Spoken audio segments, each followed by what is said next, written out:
The people who were among the audience put their hands on their heads and their jaws dropped in shock. No one could believe that with just a few skills, Jiang had managed to defeat a 5th transformation assassin, and that without even using the 9 miasma wings. No one knew what skill our boy had used a moment ago, and the little some knew was that he hadn't used the sky sword nor the power of thunder. It was something no one had ever seen before. Xuanyu's father put his hand near his mouth and with a smile mocked Gu Kaishan for having acted hastily again, realizing that he didn't know his disciple very well. With a confused gaze, Gu Kaishan made it clear that he did know his disciple very well, but due to worry, he had gotten too confused. Deep down he was furious because he didn't know how many tricks and surprises Jiang was hiding. Our boy went back up on stage and the great dreamer gave him a thumbs up and praised him. Gu Kaishan began observing Jiang and told old Jai that he wasn't a class changer, so he wasn't very familiar with those kinds of things. He knew old Jai had seen everything, so he asked what was the black spear Jiang Cheng had used against the assassin. Old Jai explained that according to his experience, he feared that it was a kind of dark class, and most likely it was of divine level. Upon hearing this, Gu Kaishan could not help but wonder if Jiang Chen had awakened a new class.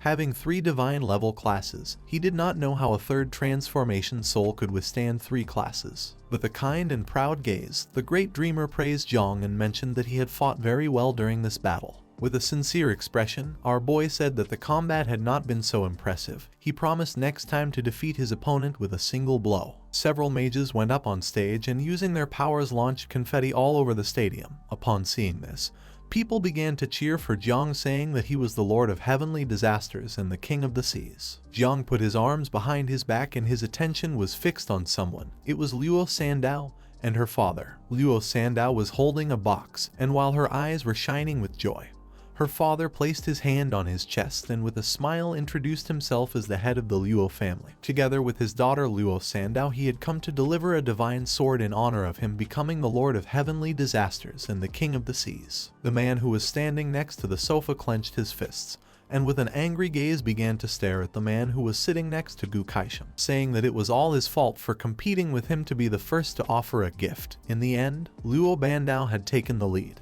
With a confused expression, the other man said that not even he imagined that the Luo family would be so bold. Xuanyu's father began to stare at old Gu and said that for talking with him, he had also lost the opportunity to be the first to give a gift to Jiang Chen. Gu Kaishan crossed his arms and with a serious gaze mentioned that this matter had nothing to do with him. Luo Sandao opened the box, which had a powerful sword. It began to emit an intense aura, leaving Jiang somewhat surprised. He grabbed the sword and its aura began to enter his body. Seeing this, he realized that this sword was trying to devour him. The ancestral tree of all things manifested.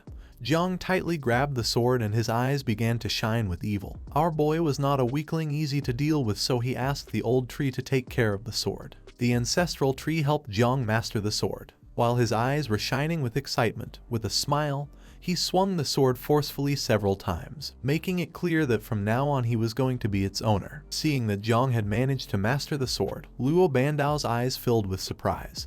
He couldn't believe that the sword had accepted him as its owner. Luo Sandao's eyes began to shine with joy. With a smile, she told her father that Jiang was impressive. Luo Bandao realized that this gift really was the most suitable for Jiang, thinking that his daughter undoubtedly understood her son-in-law better than anyone in the world. Upon hearing this, she blushed and asked her father not to say nonsense. Luo Bandao extended his hand and revealed that this sword was called Tianzui, a 4th level divine weapon. On the list of divine weapons of Great Xia, it occupied the 11th place. This sword was one of the fierce beasts among weapons. When Tianzui was unleashed, it had to take a life in exchange. Otherwise, it turned against its owner and hurt them. Upon hearing this, Jiang's eyes filled with curiosity. He began to inspect the weapon in silence. Luo Bandao closed his eyes and coughed, revealing that he had given this sword to Gu Kaishan when he was crowned as the king of the celestial sword. Upon hearing this, Gu Kaishan also coughed. With his face full of sweat, Luo Bandao revealed that at that time Jiang's master wasn't very fond of it. With a nervous gaze, the great dreamer explained to our boy that Gu Kaishan was very excited to have the sword but couldn't hold it and almost got devoured by its backlash. Jiang's eyes filled with surprise. He couldn't believe he had managed to master the sword that his master hadn't been able to. Everyone's attention was fixed on Gu Kaishan. Upon feeling this, he closed his eyes and couldn't help but blush, making it clear that it was normal for a disciple to be stronger than the master. He also mocked them, saying that they, fools with chicken eyes, were never going to have a disciple like his in this life. With a confused gaze, old Jai asked if Gu Kaishan was upset. Mu Hankyu, who was holding a box, went up on stage along with her grandfather. People realized that he was the crowned king, Mu Henan from the southern war zone of Great Xia. He had come to deliver a pearl of the sea god as tribute to the Lord of Heavenly Disasters and King of the Seas. People were shocked to see the pearl of the sea god, realizing that the Mu family had invested heavily since this treasure was loot that Jiangnan's southern army had taken from the Oceanids 30 years ago. A water treasure. Inside it was the source of an entire sea, and if fully released, it could fill a vast ocean or could also be used as a brick to hit someone. Our boy took the box and with a nervous expression thanked them. Mu Hankyu couldn't help blushing. She clenched her fists and with a smile thanked her grandfather. Mu Henan gave her a gentle pat on the back and with a cheerful expression said that Jiang was too polite and that they were family. Just then, Tang Yin and her father also went up to the stage with a gift. The father asked Mu Henan to leave the stage now that he had delivered the gift. The crowned king of the southern war zone of Great Xia, named Tang Wangchuan, decided to offer 3/8 transformation demonic spheres as tribute. Zai Xuanyu and her father also stepped into the stage. Jai Hongyan, commander-in-chief of Great Xia's war zone, decided to give Jiang 20 drops of god and demon blood. Xiao Qi began to gaze at the ground and felt sad since they, the Night Watch, were too poor and had nothing of flying to offer. With a sincere expression, Du Feng clarified that not only did they have nothing, but sometimes they also had to depend on Jiang Chen to get by. Jai Gang stood up, clenched his fist and with a serious gaze admitted that they were poor, but revealed that they did have something of value that they could give as a gift to little Jiang. He approached Jiang and while his eyes were shining with joy, he opened his fist, revealing a potion. With a smile, in the name of all the Night Watch he gave our boy a strand from the source of faith. Jiang's attention was fixed on it and he couldn't help but feel happy. With a confused expression, Hong Yao asked her master if he didn't think this gift was a bit empty. Gu Kaishan's eyes began to shine with confidence. He explained that these kinds of things were hard to describe. Since faith was the purest, most fervent and selfless, according to him the gift could be cheap, which made it more valuable. Jiang took the bottle and his eyes filled with tears of happiness and his body began to tremble. Jai Gang revealed that this strand of faith gathered more than 800,000 inhabitants of Chujiang City. It was capable of resisting a blow strong enough to move a nation. Jiang gave Jai Gang a hug, realizing why he had been so busy lately. He had been preparing this gift in secret. Jai Gang revealed that soon they would go into the underground cave, and this was also the last gift he had for Jiang Chen. Gu Kaishan and Hong Yao also went up on stage. With a serious gaze, Gu Kaishan handed our boy a talisman. Today was Jiang's big day, and as his useless master and mistress, they had to celebrate with him. This heaven-slashing talisman had been forged by them using the essence of the Sword of Heaven. When activated, it could withstand a blow capable of toppling a nation, and even though it only had the power to endure one strike, at the crucial moment it could be just what Jiang needed. Jiang extended his hands to take the talisman and Hong Yao began to show a smile. Our boy grabbed the talisman and asked if he could do whatever he wanted with it. Gu Kaishan said yes, since from now on it was his. Jiang offered Jai Gang the talisman, bowed his head before him, and because he knew they were going into a cave he asked him to take the talisman with him. Upon seeing this, Jai Gang became confused, while on the other hand Gu Kaishan felt surprised. Jiang was called stupid for underestimating others, and people thought he was arrogant and capricious.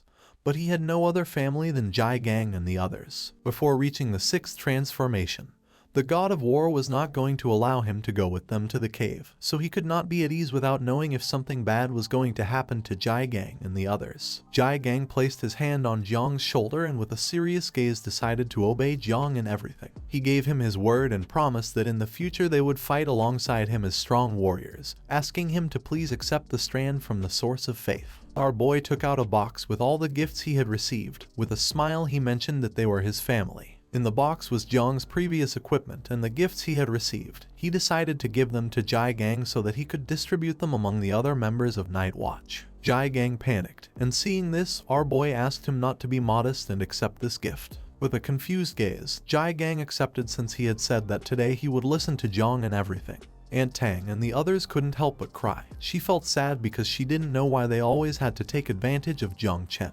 Duanfeng made it clear that they were a family and shouldn't speak like strangers. They had to strive even more and be stronger to be worthy of being Zhang's family. At that moment, a strange red rift appeared in the sky. Everyone's attention was fixed on it, believing another assassin had come. From the rift emerged a man and a powerful dragon. This man was none other than Jai Linkyu. With a smile, he began pointing at the dragon with his thumb. He climbed onto the head of the dragon, revealing that this dragon, a 9th level demonic beast, was his gift. Everyone's attention was fixed on the powerful dragon. According to our boy, Jai Linkyu's gift was very good. Since being such a fierce beast, it was perfect food for little Nine and the others. Since the last time they had reproduced, it had been very difficult for Jiang to keep them well fed. Hong Yao began to point at the dragon with her finger and her eyes widened in surprise. According to her, it was expected that Jai Linkyu would give Jiang such an amazing gift. She asked her master when they could look as impressive as him. With a smile, he mentioned that they still needed to keep practicing.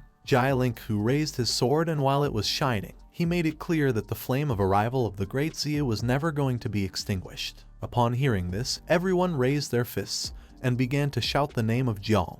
In the spatial chaos of the underground cavern, 4 powerful beings gathered and began to observe a portal. All had heard the news that on the home planet of Great Xia, millions of creatures of the 9 miasma wings had been born. Although last time, the 10th seed of the Church of the Ancient God had used their power from the ancient gods to eliminate millions of creatures, this was still a danger they could not ignore. Jiang Xuanji, surprisingly, had led the army of god assassins into the underground cavern and massacred the 13 demonic cities. If it weren't for their intervention by their ancient demonic ancestors to instill fear and power, they would now be in grave danger. Among them was Demon Lord Chaling, from the ancient demon race, with a penetrating gaze.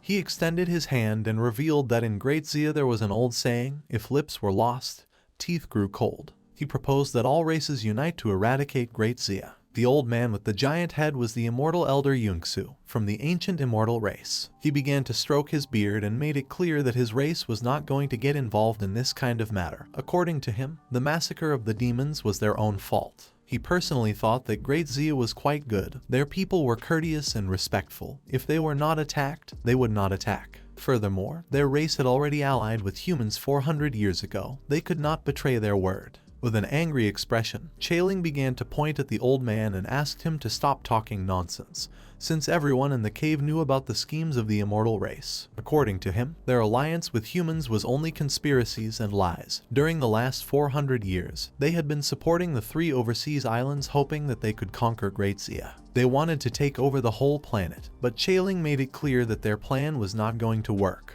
Old Yungsu said that Chailing's words did not make much sense, since just by accepting to come today, it was already a great favor from the immortal race. Chailing argued that no one from ancient races paid attention to the immortal race. The dragon god Xuankang of the dragon race intervened in the conversation and asked why they were fighting among themselves if they had all come to talk about a possible alliance. Eradicating the Great Xia was not something with which the dragon race agreed. But someone had to move forward first. Inside the caverns, Great Xia only had 3 major cities, that of the Tearing Star, that of the Greedy Wolf, and that of the 7 Assassins. Destroying them was easy. But once they left the cavern and reached Great Xia's main headquarters, they would have to face the Great Dreamer. She had existed since the era of transformation and was a supreme level transformer. If she unleashed and channeled the spiritual energy of 100 billion people from Great Xia, her power could be compared to that of an ancestral god. If they attacked directly now, at least they would lose hundreds of level 9 warriors, and no one from the cave races could bear that price. He mentioned that the demonic race had many powerful warriors and suggested that they go to the front first, and the dragon race could cover the rear. The demon king Jiui of the demonic race explained that because the path of heaven had sealed all beings of level 9 or higher among the races, anyone who dared to act would be destroyed by heaven itself. According to him, a suicide attack at this moment would be no different than drinking poison to quench thirst.